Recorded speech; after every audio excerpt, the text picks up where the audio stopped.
बिस्मिल्लाहिर्रहमानिर्रहीम। अस्सलाम वालेकुम नाज़रीन, रुख़ पाकिस्तान के साथ मैं हूँ आपका मेज़बान मुबारक अली। नाज़रीन कराम, अक्सर ये कहा जाता है कि इसराइल जो है उसकी जो फ़ौज है ये दुनिया की ताकतवर तरीन फ़ौज है। लेकिन जो इसराइल की इंटेलिजेंट एजेंसीज़ हैं और दीगर एजेंसीज़ हैं, खुफिया एजेंसीज़ हैं, और जो फ़ौज है वो अभी तक इस चीज़ से कासिर है। उनको समझ ही नहीं आ रही, वो नाकाम दिखाई दे रही है कि जो उनके ऊपर हमले किए जा रहे हैं ये कहाँ से किए जा रहे हैं। मतलब पिछले दिनों उन्होंने जो अल शिफा अस्पताल है उस पर हमला किया, उसको निशाना बनाया। उनके माइंड में था कि जो हमास का हेडक्वार्टर है वो अल शिफा अस्पताल में है, तो वहाँ से हम पे हमला किया जाता है, क्यों ना उस के ऊपर हमला किया जाए और तमाम तर जो वहाँ पर असलहा पड़ा है, जो मिसाइल पड़े हैं, जो ड्रोन हैं, उनको कब्जे में लिया जाए। तो उन्होंने वहाँ पर हमला किया, लेकिन उनको मुंह की खानी पड़ी। अभी भी जो इसराइली फौज है वो हम जो अल शिफा अस्पताल है उसमें मौजूद है, जो सबूत हैं वो ढूंढ रहे हैं। तो दूसरे नंबर पर जो अबू अबैदा हैं हमास के तर्जमान, उन्होंने एक वीडियो पैगाम जारी किया था। उसमें उन्होंने बताया कि हमने जो इसराइल है उसके ऊपर एक मिसाइल दागा है जो कि ज़बरदस्त मिसाइल है, जो कि बड़े पैमाने पर तबाही मचाता है। उसका नाम है बदर मिसाइल। वो दागा है जिसके नतीजे में दर्जनों जो इसराइली फौजी हैं वो जहाँ बहक हो चुके हैं और सैकड़ों जो हैं वो ज़ख्मी भी हो चुके हैं।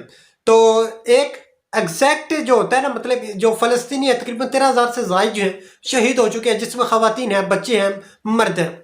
लेकिन मतलब जो इसराइल है वो बच्चों को टारगेट बना रहा है, आम जो सिविलियन है उनको टारगेट बना रहा है।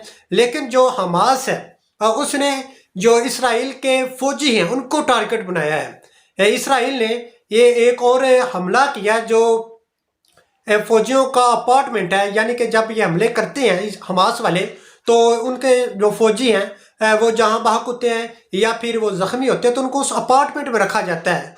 उस अपार्टमेंट का किसी को मालूम नहीं है, यानी कि वो तय खाने में बनाया गया है, खुफिया है। तो उस तय खाने, उस अपार्टमेंट के ऊपर इस हमास ने हमला किया जिसको तबाह बर्बाद करके रख दिया, जिसका जो नामो निशान है वो अब मौजूद नहीं है। यानी कि जो इसराइल है वो मुकम्मल तौर पर बुखलाहट का शिकार है। उनको समझ नहीं आ रही कि अब हमने करना क्या है। दूसरे नंबर पर जो इसराइल है उन्होंने जो मुख्तलिफ टीवी चैनल्स हैं, BBC है, दीगर जो मगरबी टीवी चैनल पर पाबंदी लगा दी है कि आप यहाँ से रिपोर्ट नहीं कर सकते। वो कहते हैं कि फ़लस्तीन की तरफ से या हमास की तरफ से जो हम पे हमले किए जा रहे हैं ये आप ना दिखाएं, जो हम हमले करते हैं ये आप दिखाएं। लेकिन जो मीडिया चैनल्स हैं वो कहते हैं कि ऐसा कभी भी नहीं होगा, जैसे कि तैसे है। जो BBC है वो गाहे बगाए इस हवाले से रिपोर्ट जो है वो कर रहा है। तो जो इसराइल है वो कहता है कि ये वो टीवी चैनल्स हैं जिनको हम फंड देते थे। तो अब ये वही चैनल्स हैं, मतलब जो हमारी बात नहीं मानते, जो हम कहते हैं ये नहीं मानते। उसके बाद जो एलन मस्क हैं उनका एक इंटरव्यू किया गया कल, तो उस इंटरव्यू में उन्होंने एक ज़बरदस्त बयान दिया है। एलन मस्क जो है वो मुसलमान नहीं है, गैर मुस्लिम है, लेकिन मतलब उन्होंने गैरों वाला बयान नहीं दिया, अपनों वाला बयान दिया है। ऐसे है कि जैसे वो बजाते खुद फ़लस्तीन में रहते हैं। उन्होंने एक बयान दिया है, उन्होंने कहा कि जितने भी मासूम लोग जो हैं उन पे हमले की जा रही है, इसराइल उन पे हमले कर रहा है। इसराइल इस बात को माइंड में रखे, वो ये ना समझे कि हम उन पे हमले कर रहे हैं तो हम पाक हो जाएंगे, इस पे हमारे ऊपर इसका जो आने वाले वक्त में अटैक है वो नहीं होगा। वो कहते हैं अगर आप हमले कर रहे हैं तो आने वाले वक्त में जितने ये बच्चे, जितने ख़वातीन, जितने मर्द ये शहीद हो रहे हैं, उतने दहशत गर्द जो हैं वो पैदा होंगे, वो आपसे बदला लेंगे। यानी कि सिर्फ मुसलमान या उनके जो अजीज़ व क़ारिब हैं, जो रिश्तेदार हैं, वो बदला आपसे नहीं लेंगे, बल्कि जो दीगर मज़ाब से ताल्लुक़ रखने वाले शहरी हैं, गैर मुल्की बशिंदे हैं, वो आपसे इसका जो बदला है वो लेंगे और आपको वो ज़ीरो से हीरो करेंगे। वो आपको छोड़ेंगे नहीं और आप इसको अपने माइंड से निकालिएगे भी ना। दूसरे नंबर पर आप जानते हैं एलन मस्क साहब जो हैं वो एक्स के चेयरमैन हैं। تو ایکس کے اوپر کافی یعنی کہ ٹویٹر جو ہے اس کے اوپر کافی جو اشتہارات ہیں وہ چلتے ہیں.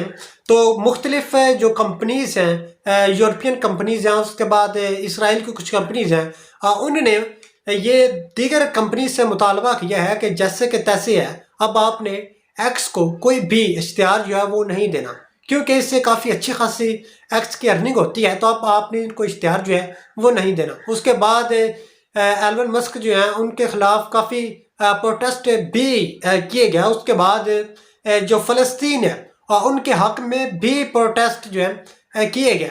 آپ یعنی کہ صرف پاکستان، مصر ہے یا ترکی ہے، شام ہے، ایران ہے، عراق ہے، ان میں نہیں بلکہ جو غیر مسلم ملک ہیں ان میں بھی پروٹیسٹ کیے گئے فلسطینیوں کے حق میں. لیکن ایلون مسک جو ہیں انہوں نے سٹینڈ جو لیا ہے وہ قابل تحسین ہے، قابل قدر ہے، اور یہ ایک خوشی کی بات ہے. پچھلے دنوں مطلب اس حوالے سے ولاگ بنایا تھا کہ انٹرنیٹ سروس جو ہے وہ معطل ہے فلسطین میں. تو ایلون مسک نے اعلان کیا تھا کہ میں فری انٹرنیٹ جو ہے وہ فلسطین کو دوں گا، اور انہوں نے انٹرنیٹ جو ہے وہ دیا بھی.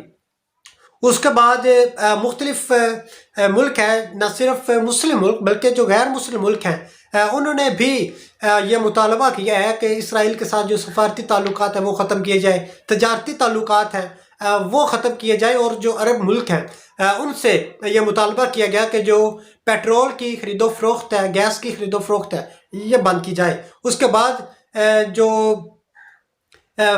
اسرائیل ہے اس کے ساتھ جو اسلحے کی خرید و فروخت ہے اس پہ بھی پابندی لگائی جائے. تو یہ ایک بڑی پیش رفت ہے، بڑی خبر ہے فلسطین کے لیے، غزہ کے مسلمانوں کے لیے، پاکستان کے لیے یہ بہت بڑی خبر ہے. اب یہ جو آنے والا وقت ہے یہ مزید بتائے گا کہ کیا پیش رفت ہوتی ہے.